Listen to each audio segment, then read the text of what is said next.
السلام علیکم پیارے بچوں، آج کی ہماری کہانی کا موضوع ہے رحم دلی اور اس کا انجام۔ ایک دفعہ کا ذکر ہے کہ کسی دور شہر میں ایک بادشاہ رہا کرتا تھا جس کا نام سبکتگین تھا۔ سبکتگین محمود غزنوی کے والد کا نام تھا۔ پہلے تو یہ البتگین کا غلام تھا اور پھر اس کی فوج کا جرنیل بنا۔ کہتے ہیں کہ محمود کی بہت سی خوبیاں اس کے باپ کی تربیت کا نتیجہ تھی۔ سبکتگین یوں تو غلام مشہور تھا، لیکن در حقیقت اس کا تعلق ایران کے ساسانی شاہی خاندان سے۔ بہادر جرنیل اور خدا مست اور خدا یاد درویش تھا۔ اس نے اپنی صلاحیتوں کا لوہا خود منوایا، حتیٰ کہ البتگین نے اپنی بیٹی اور بادشاہت دونوں اس کے حوالے کر۔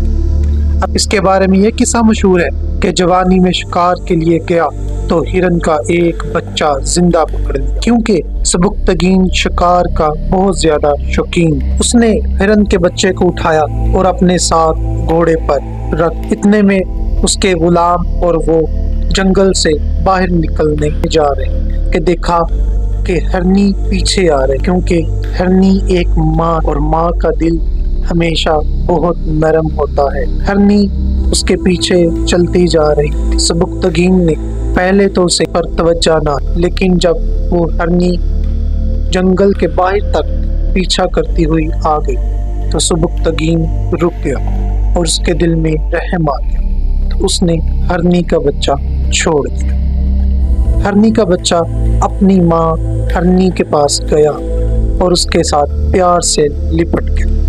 ہرنی نے دعا بھری آنکھوں سے سبکتگین کی طرف دیکھا۔ سبکتگین جنگل سے واپس اپنے محل میں تشریف لے کر آیا۔ رات کو جب سویا تو آقائے دو جہاں سرور کونین صلی اللہ تعالی علیہ وآلہ وسلم کی زیارت نصیب ہوئی۔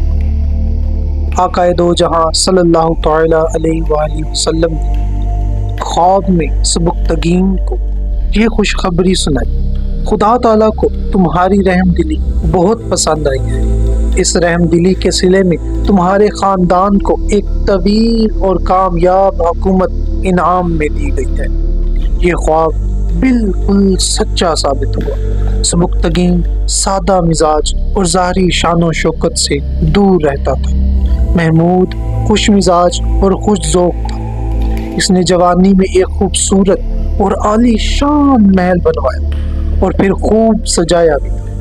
عیش و آرام اور خوش منظری کے سارے لوازمات پورے کیے۔ اس پرشکوہ محل کو دیکھنے کے لیے باپ سے درخواست کی۔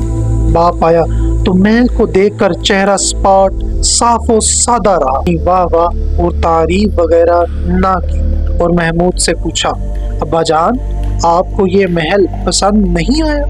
تو والد نے جواب دیا کہ بیٹا کوئی ایسا کام کرنا چاہیے جو باقی رہے، یہ سب کچھ فانی اور ختم ہونے والا ہے۔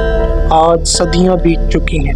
مسلمان محمود کے زندہ اور باقی رہنے والے کردار کو سلام پیش کرتے ہیں اور دعائیں دیتے ہیں۔ پیارے بچوں، آج کی کہانی سے ہمیں دو سبق ملتے ہیں۔ ایک تو یہ کہ ہمیں رحم دلی سے کام لینا چاہیے، اور دوسرا یہ کہ اس دنیا میں ایسی چیز ہمیشگی کے لیے نہیں ہے، ہر چیز کو ایک نہ ایک دن فنا ہونا۔